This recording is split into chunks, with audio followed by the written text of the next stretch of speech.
take projection.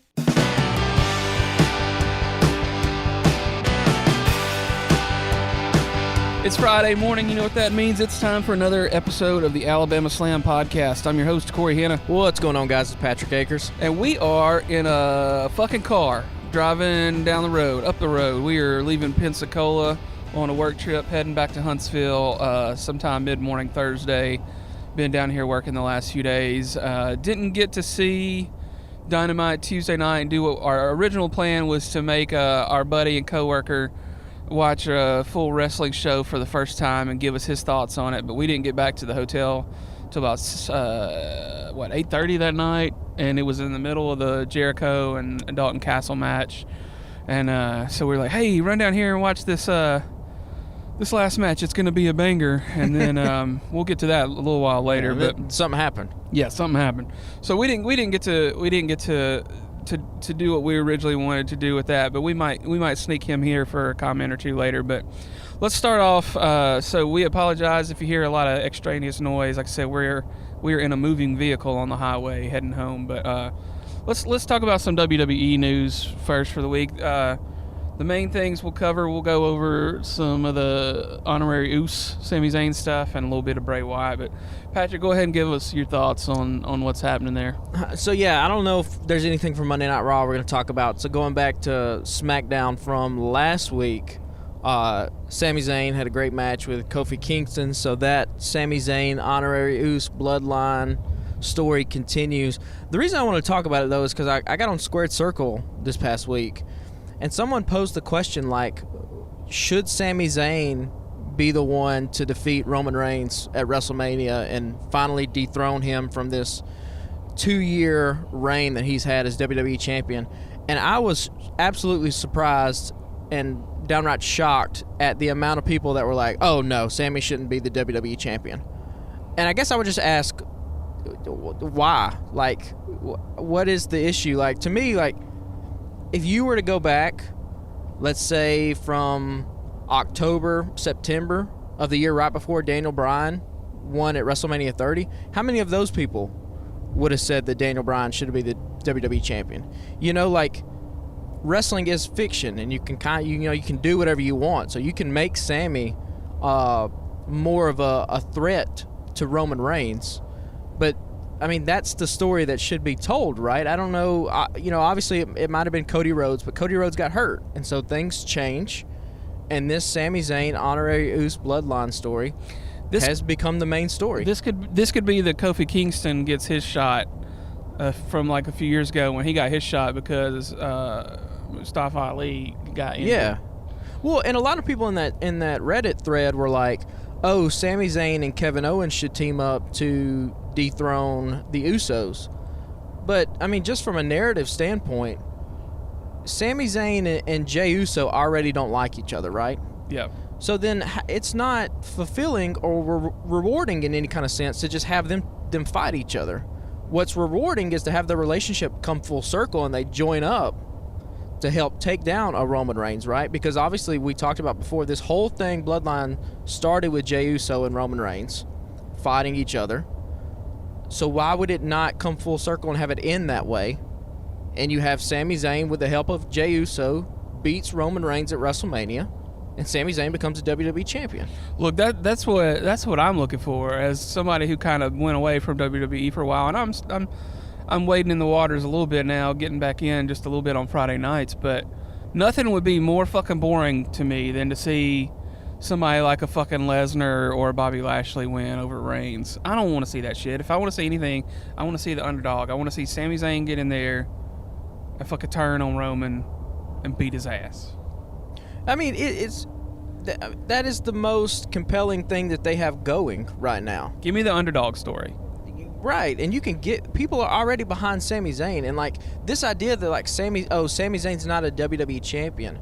Well, if you have that opinion, I would just say, what do you think makes a WWE champion? A WWE champion should just be whoever on the roster has the most emotional connection with the crowd, is involved in the biggest story, and you can't turn on Friday Night SmackDown and have Sami Zayn be in the ring and try to tell me that he's not over with the crowd. He is the most over thing on that program, to the point where all the Bloodline guys are standing in the ring and the crowd's chanting Sami Zayn's name. So, like, I mean, if that's not a WWE champion, I don't know what your idea of a champion is supposed to be. And like we've talked about before, the problem with the previous regime is that you would have stories like this go taking off, and then they would just get the knees cut out from underneath them by a Brock Lesnar or a Goldberg or something like that. So if this really is a full wholesale change that WWE has gone under with now Triple H at the helm, then it's got to be different, right? It can't just be a different coat of paint on it, so to speak. Like it needs to be different in the way that the storylines and the characters that the fans really invest in, we're going to pay those things off and really treat our audience, to these things that previously we might have just kind of dangled out there and not gone all the way with it. So yeah. I mean, I think that's the honestly the way it's got to be. Anything less than that will be a fucking letdown for me. To me, yeah, but I'm just like I said. The reason I want to talk about it is because I was kind of just shocked at how many people just flat out said no, like he should go after the tag team titles with Kevin Owens. Well, tell them what you think about that, right? That segment we talked about we might do in the past. Like you're just wrong. Well, I mean, it's like Sammy versus Jay. It's if they fight each other, they're already not cool with each other, so right. It doesn't make any sense. It doesn't. Yeah. There's no emotional payoff there, as opposed to the payoff being they join forces, or Jay helps Sammy in one moment, and the big bad beast that is Roman Reigns finally gets toppled. Right. Well, let's move to Bray Wyatt. His promo from Friday night. Everybody was wondering what would happen in his first time on the microphone since coming back. Had a cool entrance, had some cool music. They WWE obviously does not listen to our podcast every week, because if they did, he would have walked out to that low ass baritone. He's got the whole world in his hands that they did at. His music was still cool, though. Yeah, his music was pretty fucking cool. Maybe they made the right decision. Ain't gonna lie, I ain't mad at it, but the squandered opportunity there. WWE, tighten up. And follow what we're throwing at you. We got some good ideas. But so he comes out and he does his promo, and it's fucking great. And part of me was wondering, like, oh, is this for real? And then, the more story aspect comes into it, like, because he's like, hey, this is just me. This is me speaking from the heart. And he got real emotional and talked about how he was real down for a while, and, like the fans saved his life, and et cetera, et cetera. And I thought it was fucking great. And then the mask jumps in on the screen and it ends. And there's been a lot of theories. There's theories about some of the characters that could make up the Wyatt Six that he trademarked several months ago. And then there's other people saying that the Wyatt Six is going to be the 6 personalities of Wyndham Rotunda. So, there's a couple different ways they could go there, and they haven't really leaned which way they're going, but I thought it was a pretty great first promo coming back. Yeah, what's that saying? You give them just enough truth so that they believe the lie. And yeah, Bray Wyatt, people said it was, they were talking about on Twitter, like, oh, he gave a little bit of a out of character. Well, that's not out of character. That's clearly part of the story that they're trying to tell here. Well, with Bray Wyatt coming back, but this. And I think I posted it to our Twitter account. This evolution of professional wrestling promo that has happened here really, I would say probably the last 10 to 15 years, but has really kind of gone to the forefront in terms of the Bray Wyatt promo and Jon Moxley from a few months ago when he's talking about rehab, and now MJF's character and what he's doing on Dynamite, which we'll talk about. Really, these men, pro wrestling promos of the past were all about guys screaming about how tough they were and how macho they were, how much money they had, and or that kind of stuff. Yeah, if you ask somebody on the street to do a pro wrestling impersonation, they're going to put a lot of bass in their voice and talk about how they're going to crush their opponent and all this sort of stuff like that, which was what was happening in the 80s and 90s with these promos. I mean, there were some guys in the 80s like a Jake the Snake and a Roddy Piper that were doing sort of different things. And then obviously guys like Macho Man and Ric Flair who were doing these promos that were wildly entertaining with these outlandish catchphrases and stuff. But this evolution of these characters showing their vulnerable side and, like, you know, actually crying on camera is something that we haven't seen before. Yeah. And it's a cool nuance that allows for different avenues of storytelling to take place that, you know, traditionally pro wrestling hasn't had.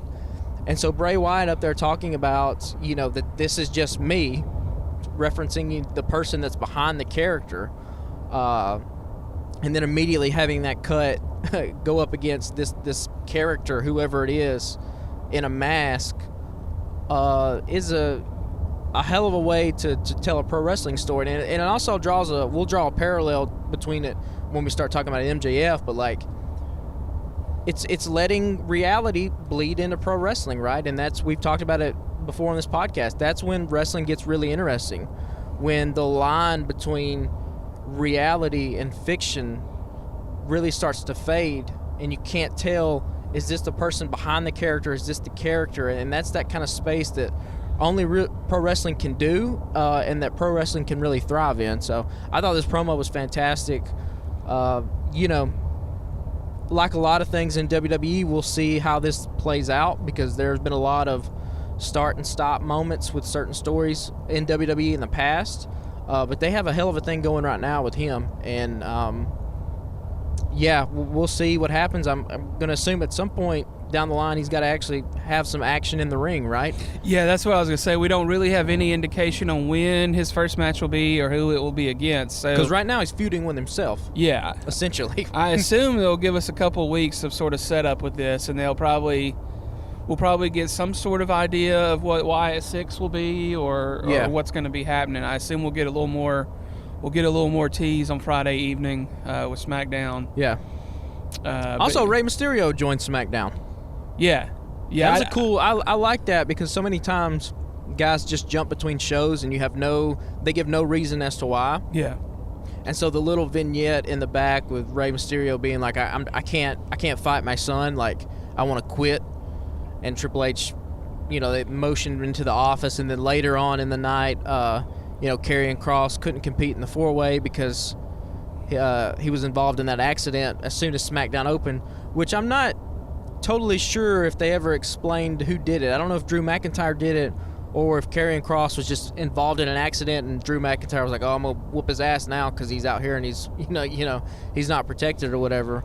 But yeah, cool little thing with Rey Mysterio too, so that was good to see. Back on SmackDown, where he really made his name in WWE. Yeah, they traded for Happy Corbin. Yeah, and then Happy Corbin gets JBL, which now he's Baron Corbin, so we can't call him Happy Corbin anymore. But I like Baron Corbin. Baron Corbin's a great wrestler. His character work has been great too with the Happy stuff. Now it kind of got stale. But I like the pairing of him and JBL together, so we'll see what they do with that. Yeah. It's JBL, man. You want to talk about old school heel? I mean, that people hate that motherfucker. So him coming out and running down the state of Oklahoma, talking about Texas. You know, this could be an entertaining pair, managerial wrestler relationship going forward. Yeah. So do you have anything else you want to talk about WWE-wise, or do you want to jump into Dynamite? Yeah, we'll jump into Dynamite. I don't think there's anything else WWE. Survivor Series and Crown, you know, the Logan Paul stuff still out there, and I mean, it's whatever. It's fine. He's not going to beat Roman for anything, so it won't matter. It'll probably be a fun match. Yeah, and after Crown Jewel, we'll probably start really nailing down the card for Survivor Series. We got some War Games matches that are coming up. There's speculation all over the place as who's going to be involved in War Games. So WWE's been hitting a stride the past couple months, and you know, they're good shows. You know, we talk about all the time the differences in the styles between the wrestling styles. So a lot of Raw and SmackDown, I kind of just fast forward a lot of the matches. But in terms of some of the character work and stories they have going on, they got some good stuff going on. All right, Oos, let's talk about AEW then. This was a weird week because, like I said, we mentioned we were working all day Tuesday in Florida and didn't get back to the hotel until about 8:30. So by the time we flipped on the TV, we're probably in the middle of the Jericho and Dalton match. So, I mean, let's just start there, and we'll jump all around out of order probably. I don't know what order things were in because I went back and watched a lot of the matches on YouTube, and I know Patrick did separately as well. So this is my introduction to Dalton Castle, other than his quick promo the week before. But dude put on a really good show with Jericho from what I saw that night, and it seems like all indications of some couple of things that were hinted at and came out this week that we're even closer to a weekly Ring of Honor deal. So obviously, I feel like that's why they've been playing up Ring of Honor so much lately and bringing in people that I haven't known before that are coming in and putting on great shows. But this guy, he's a dude. Obviously, a lot of y'all know way more about Ring of Honor than I do, but felt like it was an entertaining match for sure. Yeah, absolutely. When Mance Warner came on AEW and had that one-off, we said, we didn't know what his contract looked like, but we were like, if you give this dude consistent TV time, in about 2 months, he's going to get himself really over with a crowd. Obviously, that hasn't been the case with Mance Warner. He hasn't been back. Dalton Castle seems like somebody they might have a little bit more stock in. This is now his 3rd or 4th appearance on AEW. I'm telling you, if you put this dude on TV consistently for a couple months, he's going to have a lot of people on his side. He's going to sell a lot of merchandise. That character with the party peacock and the boys and the sexual nature of the gimmick, it's all just over the top in the best way possible. But he can back it up in the ring, right? And he's a big fucking dude. Yeah, he's lanky. Big dude, way bigger than what Jericho was. He was showcasing some of that strength. I love the spot where he throws the boys outside the ring to take down Hager. I love the little character work they're giving Hager to with the Daniel Garcia purple hat. He's trying to make that. I like this hat. Get that thing over, yeah. And so yeah, this was a great back and forth match. It felt at times that the crowd was buying into some of the false finishes. And then, Jericho hits the Judas effect, which I think at this point I don't know if anybody's kicked out of it. Maybe Moxley's kicked out of it. I think Moxley's the only one that's ever kicked out of it. Probably, yeah. So they've protected that move, and Jericho hits it out the blue and gets the win. But afterwards, I popped like hell in the hotel room. You didn't know who this guy was. When I saw Jerry Lynn come out, I was like, oh, shit. Yeah, I was Jerry lost. Lynn, for listeners that don't know Jerry Lynn, please go on Peacock and look up some ECW stuff. If you want to talk about one of the more influential wrestlers of his generation, really making his name in the mid to late 90s in ECW, he's been criminally underrated. So when he came out and took the pile driver, I was like, if I get in 2022 a Chris Jericho Jerry Lynn match, I'm going to go out of my damn mind. Because, Jerry Lynn versus RVD, Jerry Lynn versus Lance Storm. There's so many matches he had in ECW that really helped define what this modern-day American wrestling style is. And so any chance that we can get Jerry Lynn on television and play some of his story and some of his old-school clips out there to re-educate wrestling fans about who this guy was. That's a great use of Jerry Lynn. That's a great use of Chris Jericho. Obviously, Jerry Lynn, if they do have a match, he's not going to beat Chris Jericho for the title, right? But it just helps elevate that cachet that Jericho's brought to the Ring of Honor Championship. So I'm still digging this story. All honor the Ocho. This is great stuff, I thought. Yeah, well, let's move around. Like I said, I don't know what order things are in, but another banger for the night for me was Death Triangle versus Best Friends and Orange Cassidy. Look, all Death Triangle does is go out and put on fucking bangers. I don't know that they know how to do anything but put on a good fucking show. And that's why I said to you I think you had jumped in the shower when I watched that one. And I was like, this is the kind of shit, if we're introducing our friend and coworker into, I don't know if we can say his name. I don't know how this thing works. So we're just going to say friend and coworker. For legal reasons, I can't say his name. This is the kind of thing, like, we tried to introduce him to Mox and Page, and that kind of went sideways. But, like, because I was like, you're going to see a fucking 5-star match. So, but, this was, they just put on a show. It's spectacle. It's fucking high flying. It's fucking 3-man moves. when you got opposite ends of things. You got people that go out there and just brutalize each other, like Kingston and Moxley, versus whoever they're fighting, and then you got Death Triangle, who are just gonna blow you fucking. They're gonna tear it down every time.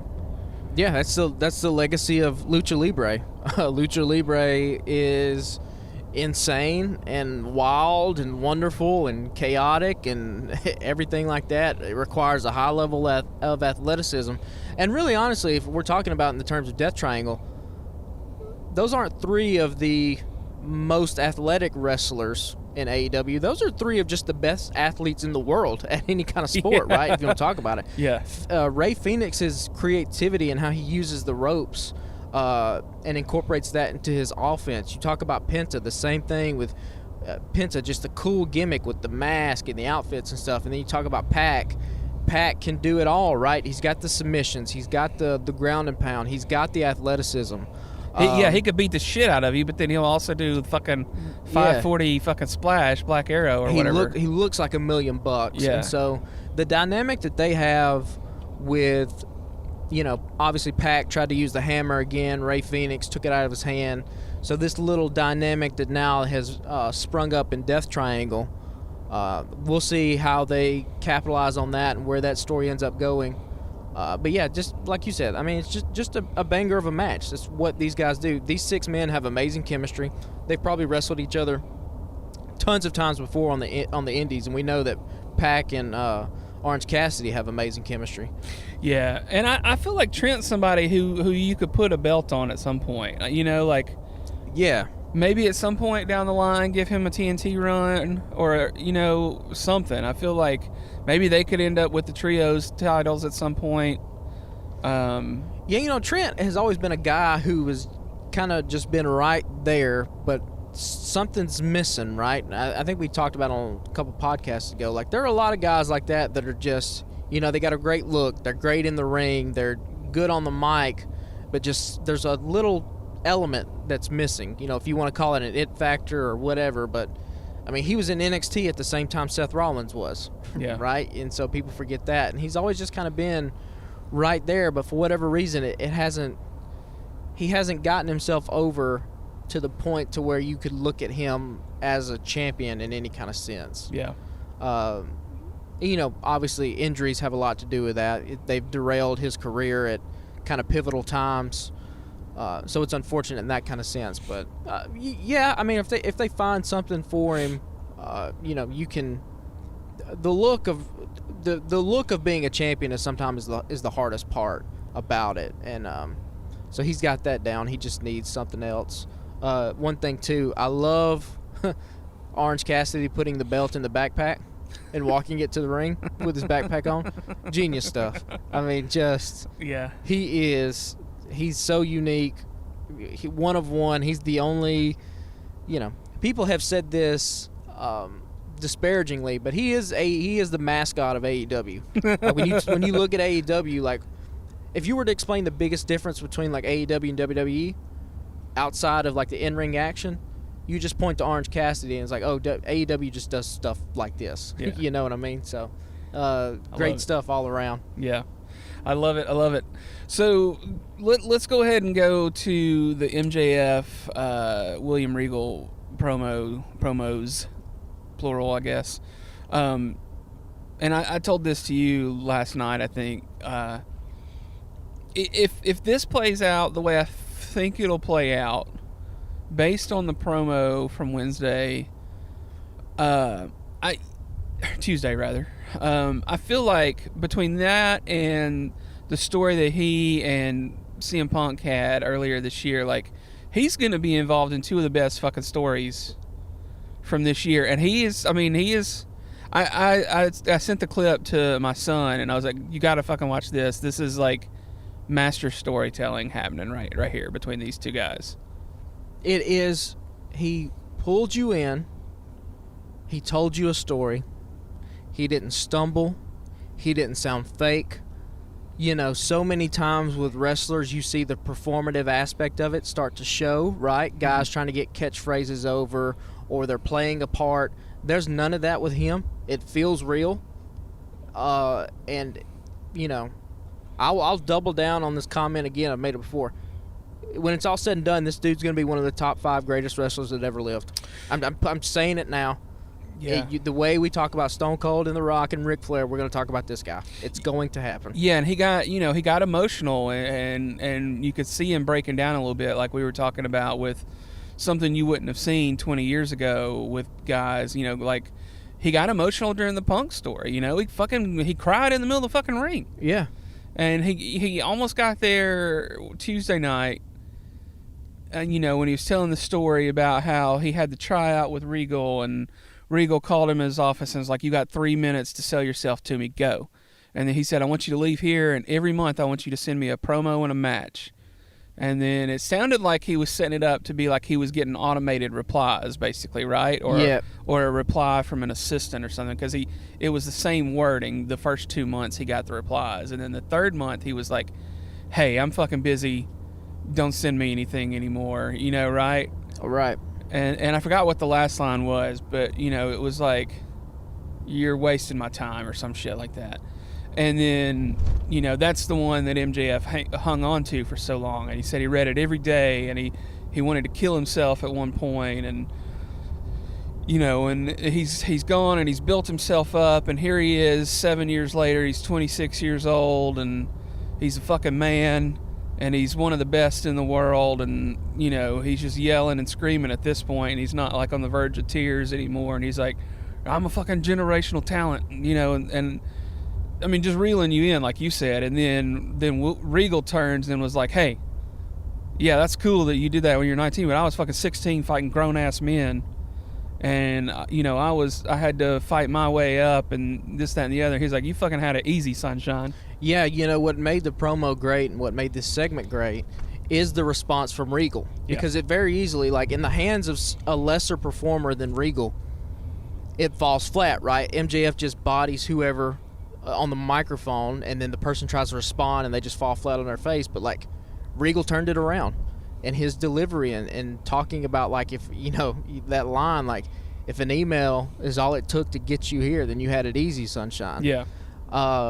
And then the little nuance of him turning his back, right? If you are the devil, like, here it is, take your shot. And MJF can't bring himself to do it. Yeah, he pulls out the ring. Yeah. And Regal is the first one to leave, leaving MJF there.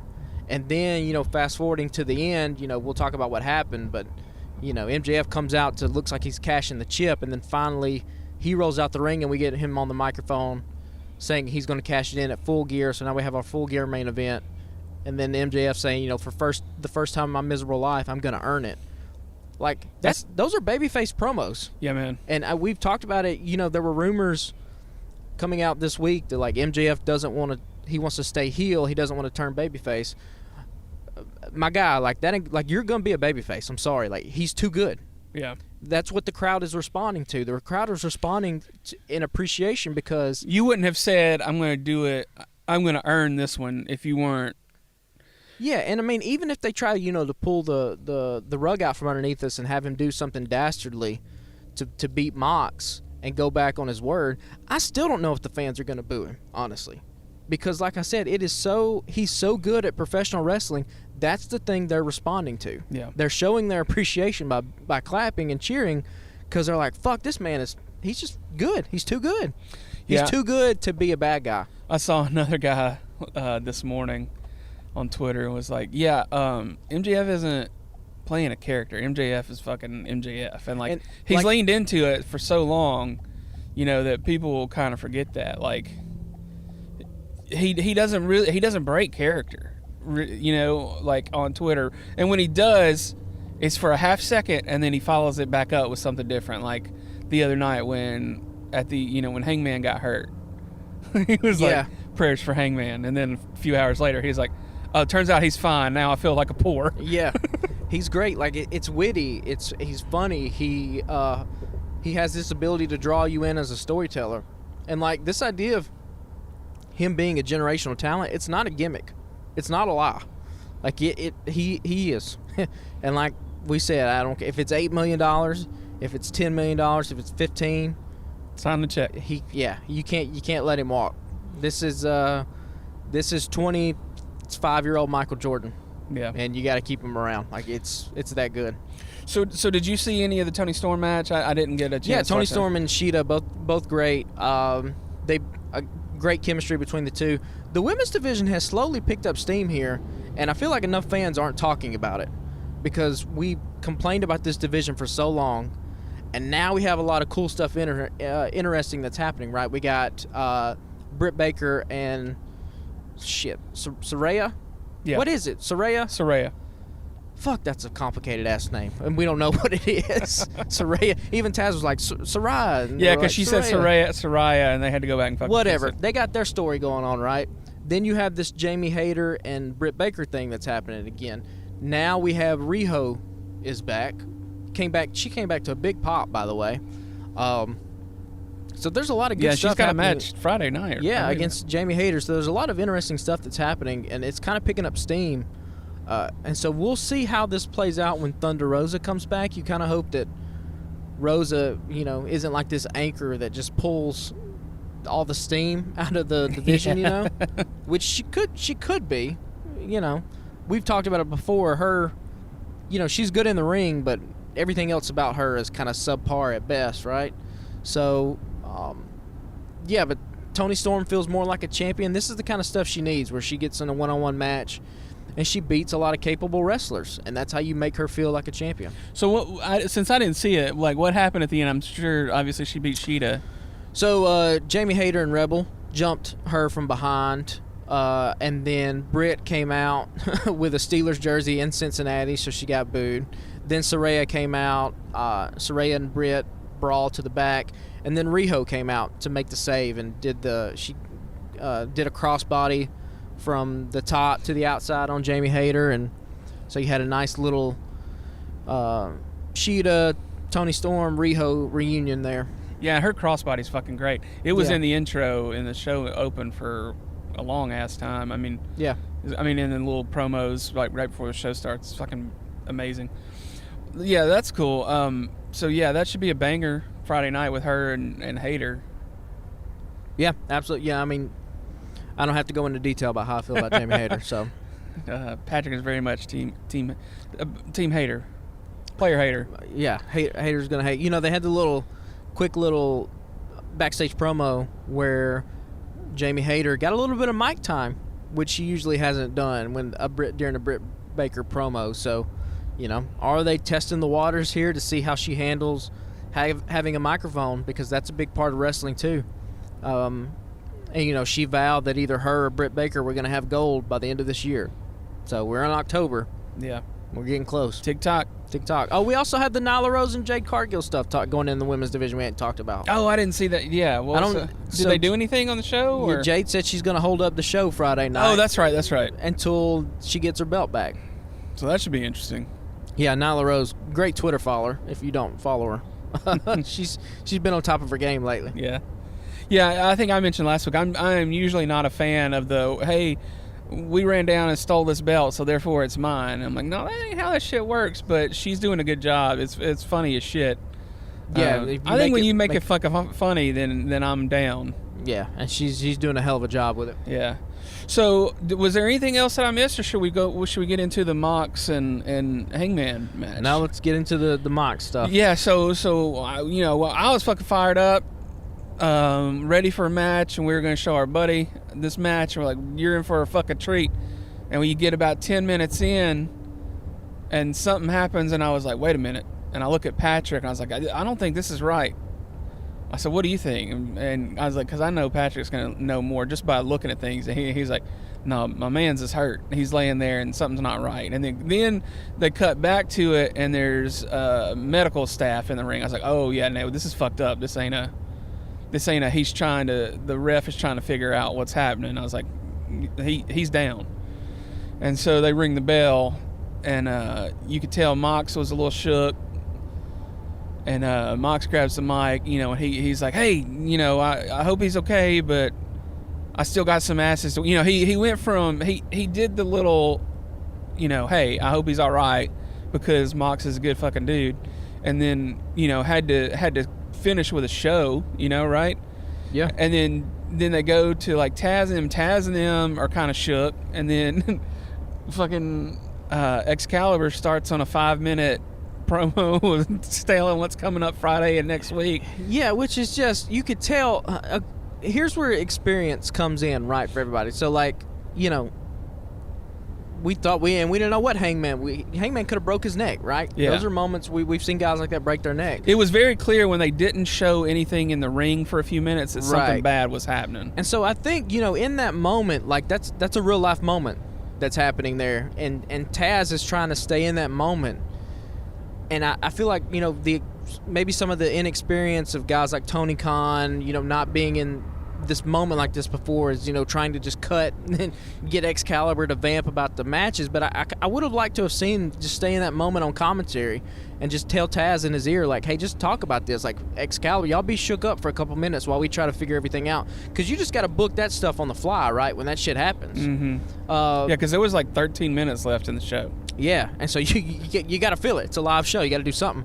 And so I would have liked to seen a little bit more Taz, like, you know, bring out that emotional aspect, at least for a little bit longer than what they did. They cut away from it too fast. But, you know, guys like Moxley, MJF, this is why they're your top stars, and this is why you pay them the big bucks, because when shit goes south, they can pick up the pieces, right? You can just give Moxley a microphone and have the ref tell him, like, hey, he's got to call out MJF, we got to do this thing. And this might have been a finish they were going to do anyway, right? Yeah, they made it a point to show MJF in the box at one point with a chip, and then they cut back to it, and it's empty. And you're like, yeah, okay, but well, you just got to, backstage. you know, you got to now do it for 10 minutes as opposed to maybe you were going to do it for 3. Yeah. So, but yeah, I mean, they pulled it off as best as they can. You know, you don't want to see anybody get hurt. Hangman got a concussion, which is not great news, but hey, it's a lot better than being, you know, broken neck. Yeah, a broke neck or anything like that. It looks like Moxley might have caught him just a little too high on the lariat, got him right there on the chin, and so it looks like Hangman was going to take the inside-out bump on that clothesline. You know, gets knocked loopy, he can't make it all the way through, and spikes himself on the mat, concussion. And we saw some people on the internet that were like, oh, this is what he gets for him doing his stuff with Punk, blah, blah, blah. And I would just say, if you have that take, then honestly, go fuck yourself. Like, that's such a stupid, bad faith take to have. Yeah, you're talking about somebody getting injured. You're talking about, you know, someone's actual life. We've seen guys literally get paralyzed in the ring from shit that happens. Wrestling is dangerous. And that's a simple move, right? A lariat's a simple move, but that just goes to show how dangerous this art form is, and why, you know, these are some of the best athletes in the world to be able to do this night in and night out, and have things like what happened to Hangman, be kind of rare, right? I mean, we see injuries in AEW, we see injuries in WWE, but it's not as common as what you would think it would be when you have guys doing backflips all the time or getting dropped on their head and all sort of stuff like that. So, yeah, if people think that in some kind of backwards, you know, grand scheme of karma kind of way that Hangman deserved this, and I mean, you're a piece of shit. I'm sorry. I don't agree with that take at all. I don't know, man. I feel like you gotta have some sympathy for the dude. Like, shit just went sideways, you know, and it's unfortunate that it happened. Like, I'm not a fan of that take either. So, you know, hopefully he doesn't have too much time out, but, like, I don't want him to come back before he should. Like, they've obviously had a long wait on Adam Cole, so I don't know how bad. His must have been pretty fucking bad, because he's been out for a hot minute. It's been a while. And shout out to Paul Turner, too, the referee. Yeah, for recognizing it immediately. I mean, just one of the best in the business. Recognized it, went over, and then took control of the situation, because, you know, the health and well-being and safety of the performer it comes before the story, right? It comes before the show. Yeah. So and Hangman is a big, I mean, you know, he would have done it with anybody, I'm sure, but, like, Hangman is a big part of that fucking company, you know? Absolutely. Yeah. Big props to him for figuring that out and handling it and getting our man to safety. So, yeah, I mean, I'm not a praying man, but positive vibes to Hangman, and hope dude recovers. He's one of my favorites. I've made that very obvious. I'm into the cowboy shit, anxious millennial cowboy. And you can just digging tell it. how well liked he was in the locker room, or Yeah. he is in the locker room, because like you said, a guy like MJF who never breaks character tweets out prayers for Hangman. You know, so like, for as much shit and speculation as people had on what that backstage of AEW looks like, I mean, Hangman has to be one of the more beloved members of that roster, just for the outpouring of support. So, you know, So hope he comes back. So main event at the next pay-per-view is clearly now, I mean, they've made it official, MJF and Moxley. It's going to be MJF's time, right? It has to be. I think it has to be. I think it. If you don't do it now, when do you do it? Because you know, part of this was never the plan, right? You got your world champion got into a fucking brawl backstage, and so that's why you're in this position to begin with. Yeah. So I think now is the time to let MJF have the ball, and if there's one guy that seems hell bent on running this son of a bitch into the end zone, it's MJF. Yeah, I think it's his time, man. And I think there'll be a big payoff to the story with him and Regal. Very, very excited to see what happens there. Just put that shit in my veins, man. Like, just directly in. I'm all for it. Their segment was 15 fucking minutes the other night, and with anybody else, I'd be like, wrap this shit up, get out of there, and let's get to some fighting. But just, I mean, I'll give me 15 minutes of that next Wednesday, and I'm good. Now, again, we're just gonna get wild here the last half of the podcast and just speculate on stuff. Could we possibly see an MJF William Regal alliance? Because we're already seeing. I feel like that's where they're headed. I feel like that whole thing where he was like, it took an email for you to get this fucking worked up. Yeah. He was like, I feel like that was him saying like, then I did my job. We're seeing some of the dissolution of the Blackpool Combat Club, right? Because you saw that Renee Paquette backstage interview with Wheeler Yuta and Bryan Danielson, where Danielson's not wearing the Blackpool Combat Club hoodie, and Yuta is like, I bled for this, and you seem to not care about it, and walks away from the interview, right? So we get a little bit of a thing there. We know Moxley and Danielson have had their issues in the past, but have joined together. So, you know, I don't know, just speculating here, could we see MJF align, or William Regal align with MJF, and see the beginning of the end for the Blackpool Combat Club? I don't know. I mean, I feel like that's where it's headed. I feel like that was the whole setup with the email thing, but you know, I could be because it's not going to end with Regal getting back in the ring. So people that want to speculate that he's not going to wrestle. No. But you know, could he be the Paul Heyman to MJF's Roman Reigns? We'll see. Yeah. Well, mystery man, friend, and co-worker, you're behind the wheel of the car, so I don't want to distract you too much. But do you have any thoughts on what you saw the other night? I thought it was a very interesting showcase. I've never seen anything to do with professional wrestling before in my life other than collegiate level. And I want to go back to the take that the esteemed Mr. Akers took about with what some people were saying with the injury that Hangman suffered. That was an interesting moment. That was an interesting moment because I swear not 5 minutes before that injury happened, I had asked, is there ever been something significantly serious, an injury that a wrestler suffered? I forgot about that. That's fucked up. Yeah. So we had touched on that right before, and then it happens, and it is that sitting and waiting and wondering, is this real? And it's kind of just wondering, is this part of it? What's happening? What do they do? And like you said, Corey, they start not showing the ring anymore, and that makes you realize the severity of the situation. But Mr. Akers, he makes a significant and a very important point that anyone with those thoughts about, hey, he deserves it, this is karma for what he might have done in the past.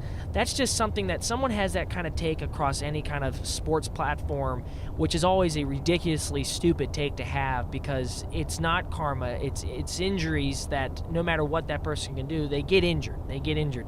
Yes, there are some things that people do, but it's a wild thing. But it was a very cool thing, I thought, and Corey, you made it very clear to me, it was disappointing what happened to Hangman, obviously for his health, but also because it was going to be a legitimate, awesome match. And it was a great start. I hadn't seen anything like that before. And Hangman comes out, and he's climbing up into the crowd, jumping down on top of all, and it's going berserk. And the referee's trying to do anything, and it's kind of like, that would have been me. I'm the referee trying to keep this all uniform. Why even try? Let him do his thing. He's jumping. He's doing what he wants to do. Hey, it's a show, and let him do his thing. It's an art form, and he's a performer. He knows what he wants to do. Yeah, that was interesting perspective. Maybe at some point in the future we're traveling again and we can get a full show in. I thought this was going to be like pay-per-view quality show, and we were working hard. We didn't get to do what we wanted to do, but I appreciate your perspective on things. Can I say one last thing about the match? Sure. We have got to get the fucking gigging on camera under control. Yeah. Why are we still? Why is Moxley cutting himself directly in front of the camera? I saw a lot of shit talking on Twitter about that. And producer, director, you got to know that's coming. We have to get more communication on that. This is now. I can't even count the many of times that we've caught him just gigging himself. I always somehow miss it, but I was actually paying attention during the commercial break, because I never pay attention during the commercial breaks, I'm going to be honest. But I was actually paying attention, and I stood up. I was like, I saw it. It was like that Leonardo DiCaprio meme where he's fucking drinking a beer and pointing at the TV. That was me the other night. So I mean, we got to have some more communication about where these spots are going to happen in the match, so it can get communicated to the truck, so that we can get a camera angle set up. We can cut away to a close up, away from the action. Like, it's just the camera's right there staring at him. It's pretty rough. He's leaned over, and there he goes to do it. Like, it's just. Oh boy! Get that together. And we apologize for the lack of listener question or prompt of the week. We had a probably 10, 11, 12-hour day Tuesday. Well, we had a 12-hour day Tuesday, and yesterday was long as hell, so we just didn't even think about it. But we'll get back on track next week. You got final thoughts on anything else before we close it out? No. Shout out to Bobby Matthews, his book, Living the Gimmick. We finished that up. We tweeted about it. Go check it out if you're a fan of Southern noir, Southern literature, and pro wrestling. And hopefully we will have him on the podcast soon. He said he'd be willing to come on, so it'd be cool to talk with him about his book, and it sort of deals with the territory days in wrestling, and so we'll talk some old school wrestling too, and hopefully the first of many guests we have coming up here in the near future. We're trying to get this thing going, trying to get it expanding. Yeah, we've got a few people on the hook. We just got to get them lined up schedule wise that I'm really, really excited about. So yeah, just keep listening. Follow us on Twitter and Instagram. We're at Alabama Slam Pod. Like Patrick mentioned, he linked the book the other day. Shout out there. And then follow the Alabama Take on Facebook. That's our main sort of site and central hub. We got friends and colleagues that do a few other podcasts. There's Check Your Shelf Book Podcast, Taking It Down, Pop Culture Podcast, taking on sports, obviously a sports podcast. We are a Star Wars. It's a Star Wars podcast, obviously, that I do with a couple buddies of mine. And then This Song Sucks is coming back real soon, hopefully sooner rather than later. And then there's weekly essays. We got a few writers contributing weekly on different things, all kinds of things from books, music, pop culture, everything in between. Patrick got another big wrestling article he's working on. It will come out soon. It will come out by Monday. Scout's Honor, promise. I know I've said that before. Scout's Honor. Scout's Honor, it'll be out by Monday. Well, yeah, y'all, thanks for tuning in. Hopefully we'll have some of those guests lined up pretty soon. And we'll talk to y'all next week, and roll tide anyway. Rocky Top, you'll always be. Get the fuck out of here. Get the fuck out of here. Thanks, y'all.